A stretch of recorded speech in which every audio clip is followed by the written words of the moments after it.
Let's welcome Who's That Meta Deck? Good day, Tamers. Welcome back to an episode with me, Akita Swiftly, for Who's That Meta Deck? And today's episode, it is Shoutmon that I've been promising for the last 4 days. I'm going to be really honest, this deck's had me kind of scratching my head, not really knowing how to build it. And I think that's because I was trying to build this from a strictly like, this is a deck that's going to work like this. I think I should have really been looking at it more like this is an engine for a deck. So there's a few things in the player's choice we're going to go through at the end that might make this deck maybe more adjustable in my head. But for now, this is what we're going to go with. Leave comments, because I've seen like 5 or 6 different deck lists for this, and I didn't like any of them. I don't know if that's just how I play, or if it's just Shoutmon being weird. But let's jump into this with the babies. Nursery Rhymes. This deck really wants you to get into Omnimon as fast as you can. So the Sakutamon, I think, is a really good option here. I do like the Koromon as well, because you are obviously getting through some Greys as well as some Omnimons. So draw is really good in any deck at the moment, especially in this one. But you can either go 1 of 4 or 4 of 1 of either way, or half and half if that's what you kind of want to go for. If you want to see a bit more draw power with gaining memory still, as this deck might have a bit of issues with memory gain. You'll see what I mean later on in the video. So let's rock out. We've got ourselves 4 Shoutmon. And this is because you look at the 5 cards of your deck, you can add 1 Digimon with Shoutmon in its name, and 1 card with Blitz in its name. So you're essentially looking for either a Digivolution source for itself, or an Omnimon for further down the line, which I think is pretty good, as I think most of you consider that being pretty good. Then we have the Agumon. Reveal 3 cards on top of your deck, add 1 card with Greymon in its name, and 1 card with Omnimon in its name, and then return the rest to the bottom of your deck. So we are playing Zeeg Greymon in this deck, and obviously we're playing Omnimon in this deck. So again, both Shoutmon and Agumon are going to be searching for cards in this deck, which I think is really crucial for a deck like this that needs to build hard and build fast. Biomon's just here because cheap 2 cost just for having something on the field.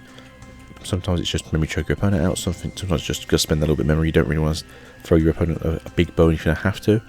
Then the Gaussmon here is just for the one. They have this really cool effect where every other one gains 3000 DP, so you can have it where if you have all 4 on the field, you do have this nice 11k rookie just sitting on the field having fun, and then on your opponent's turn they can't reduce Digivolution costs. I've gone over this before in other videos, but this includes Impildramon, the hidden potential discovered.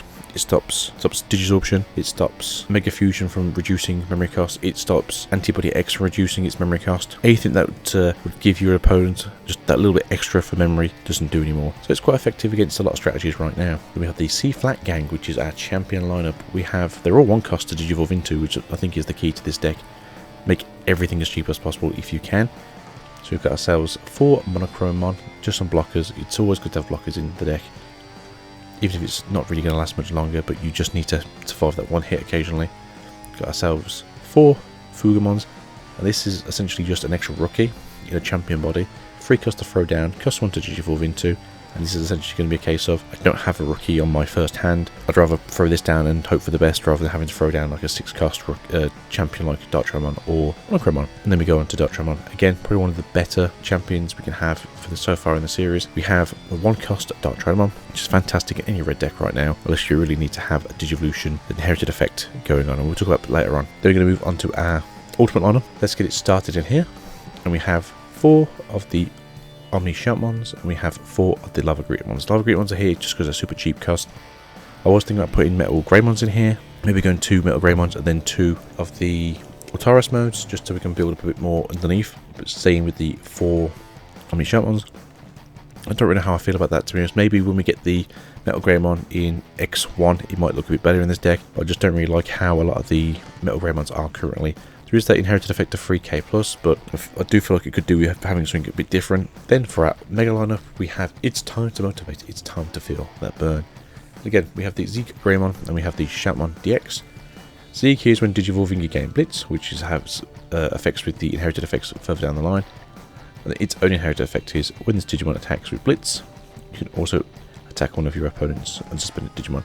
So essentially it's very similar to the Chaosmon effect from BT4, getting the ability to attack while you go into your opponent's turn, but in this case you also get to attack one of their non-suspended Digimon, which is pretty cool.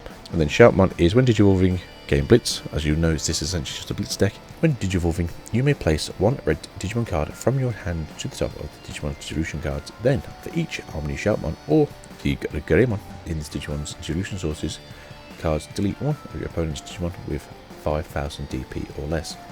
Essentially, this is going to be your one cost blocker burners. This is going to be essentially any Rookie Rush burn down. Now, if you have the memory to do it, you can essentially play this and then play another one on top and then put another Zeeg underneath and then just burn a board of rookies essentially. Card is pretty good. Card is pretty standard in this deck and it's going to be pretty good for a while, as 5k is essentially a good starting point for a lot of cards in this game. Then we're going to move on to our level 7s, which is the Blitz Omnimon. Again, searching for Omnimon, searching for Blitz in this deck. Going to ride the lightning. Yes, please don't sue me or copyright strike me. Metallica, I love you. Please don't do this to me. Pretty simple at this point. Obviously, it's just getting out there more. You're going to unsuspend for your turn. You're going to blitz. If you have the inherited effect of the Greymon, which is essentially the plan, you can punch down something else instead. And then all turns, if an opponent's effect would delete this Digimon return to the owner's deck or hand, you prevent that from leaving play by trashing a level 6 card under this Digimon source. Now, obviously, the funny thing about this is you can do that a hell of a lot in this deck, as you're essentially just filling your level 6 lineup with at least 8 cards. After this, we are going to move over to time for that sweet duet. And this is where I had kind of a problem, because essentially I don't normally have as many megas. I could probably cut down on the champions, I could probably cut down on the rookies, so we can maybe do something a bit different. But this is where I am for now. I'd have to play test this to actually feel it, and we'll go with the player choices, like how I actually feel this deck in total. But Rowdy Rocker, main. You may place one red level 4 or lower Digimon from your hand under one of your Digimon as its bottom devolution card. If you do, trigger draw 2. So draw power is pretty good in this deck. Cost 2 to draw 2. I think it's a very fair price. I think, as I've said before, it's going to be really awkward. I think memory's going to be really awkward in this deck, but that's where Matt comes in, Matt and Ty. But again, probably could do something different, and we'll have a look at that in the player's choice section. Start of your turn. If your opponent has level 6 or higher Digimon, you gain 2 memory. Again, this is multiplicative. If you have both of these in play, you will gain 4 memory at the start of your turn. And your turn, all of your Digimon with Omnimon in their name gain security attack +1. So this keeps getting asked, and I don't understand why. This is something Omnimon. It can't be Omni something Mon. Omnimon has to be physically joined together. So yes, as I've said, this is one of those decks that wants to essentially throw itself full swing into Omnimon as fast as it can. It's going to have security attack on it, it's going to have blitz, it's going to have attacking your opponent's Digimon while they're unsuspended, it's going to have a security attack +1 on it, so your Omnimon will have 3 hits basically, while also being possibly like a 20 something plus K hitter, which I think is fairly good for any deck that just wants to punch down, for lack of a better phrase. And again, if you do accidentally say punch down to a security, and you do find like a Terra Clusters, or you do find a Gaia Force, you can just throw off one of your level 6s and go, missed me. Now for the player's choices, and I think this is where I had the biggest issue with this deck, is because I was using this deck as like it should be pull all the cards, make a deck, and then add a few things to make the deck better. But I think, in all fairness, this is one of those engine that I should have looked at more like it. So I think this is going to be like a really good deck for half and half. So you go half Shoutline and then maybe half hybrids. And the reason I say this is you can add a few more tamers, you can throw them down, maybe have 2 ties, maybe have a couple of the I would say crappy ties. You can then look at doing Flamon as your extra 3 cost rookies, so you got more searching, you've got Aldemons, you've got Agunimons, and then you've got Atomic Inferno. Agunimon already has security attack +1. If it has a hybrid underneath it, it's going to have 11k damage. If you already got ties on the field, the poopier ones, you're already having more, so it could have 12, 13, 14, 15k if you play 4 of these on the field.